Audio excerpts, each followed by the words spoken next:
Democratic Senator Hirono, who sits on the Senate Armed Services Committee. Senator, it's always a pleasure to see you this morning. Senior administration officials, thank you, came to Capitol Hill yesterday to brief you and your colleagues on the tensions between Russia and Ukraine. Were you satisfied with the information you received? Well, as you know, this was a classified briefing, and so, of course, I can't get into the substance of it, but we all know that we're going to do everything we can to prevent Russia from further aggression. Do you feel that indeed, as President Biden said some time ago, it is maybe probable that Russia could maybe have some incursion into Ukraine?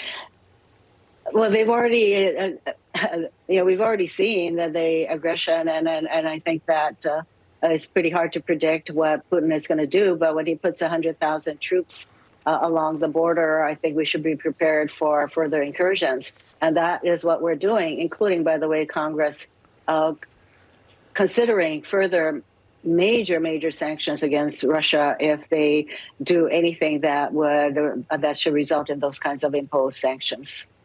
Yeah, indeed. I mean, some of the folks on the Senate are finalizing a bill that would impose huge sanctions on Russia if it were to invade Ukraine. Some of those sanctions could be put into effect immediately before even Putin decides whether or not to invade. Senator, earlier this week, the chair of the House Foreign Affairs Committee, Gregory Meeks, told me that it would be a bad idea because it would mean that Putin has little incentive not to go into Ukraine. Where do you stand on that?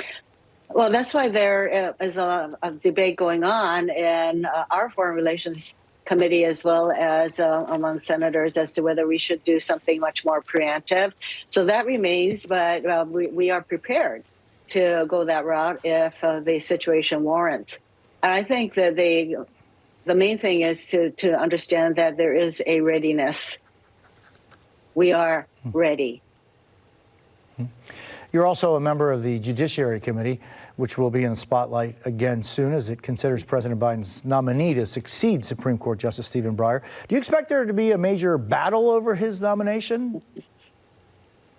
Well, I hope not, because I know that the president is going to select a Black woman who is going to be very highly qualified and who will be able to serve as a justice in a fair and impartial way, which is more than I can say for the former president's selections.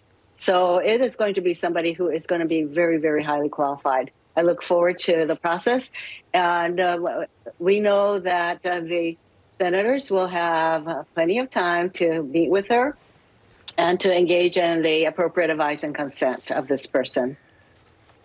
Senator, thank you so very much for being with me this morning. Thank you. I always appreciate Aloha. your time. It's a pleasure to see you.